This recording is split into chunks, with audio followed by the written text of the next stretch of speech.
যিমানে আৰ্থিক সমস্যা নহওক কিয় অচিনাকি মানুহক নিজৰ মাটি বিক্ৰী নকৰিব। কাৰণ লাহে লাহে আমি মাটি হেৰুৱাই আছো।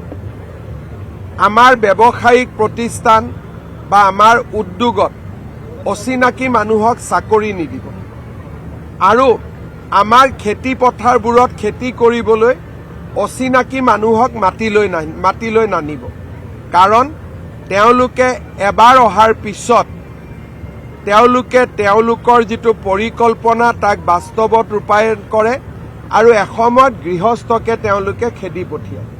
সেইবাবে মই আজিৰ শ্বহীদ দিৱসৰ দিনা অসমবাসী ৰাইজক, অসমীয়া ৰাইজক, ভাৰতীয় ৰাইজক অনুৰোধ কৰিছোঁ যে কোনো কাৰণতে যাতে অচিনাকি মানুহক জাতিটোৰ বৰঘৰত সোমাবলৈ অনুমতি নিদিয়ে।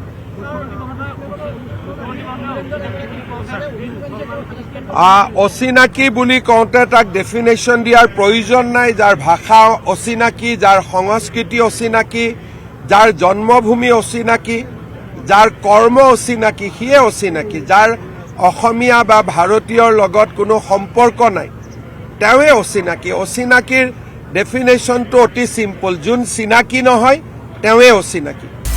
আপুনি বিচৰা বাতৰি পাব কেৱল নিউজ 18 এপত। নিউজ 18 এপ ডাউনলোড কৰিবলৈ স্কেন কৰক এই QR কোড।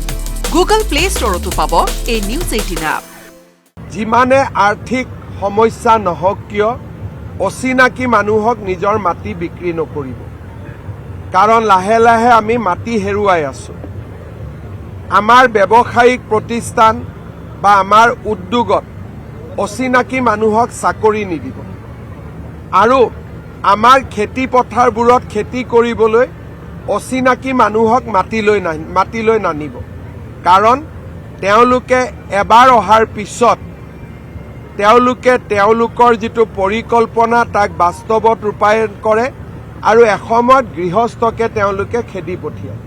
সেইবাবে মই আজিৰ শ্বহীদ দিৱসৰ দিনা অসমবাসী ৰাইজক, অসমীয়া ৰাইজক, ভাৰতীয় ৰাইজক অনুৰোধ কৰিছোঁ যে কোনো কাৰণতে যাতে অচিনাকি মানুহক জাতিটোৰ বৰঘৰত সোমাবলৈ অনুমতি নিদিয়ে।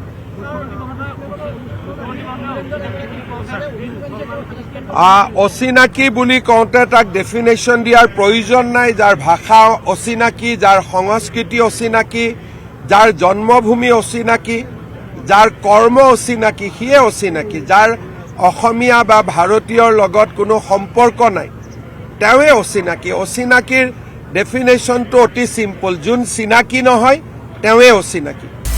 আপুনি বিচৰা বাতৰি পাব কেৱল নিউজ 18 এপত। নিউজ 18 এপ ডাউনলোড কৰিবলৈ স্কেন কৰক এই QR কোড। গুগল প্লে ষ্টৰতো পাব এই নিউজ 18 এপ।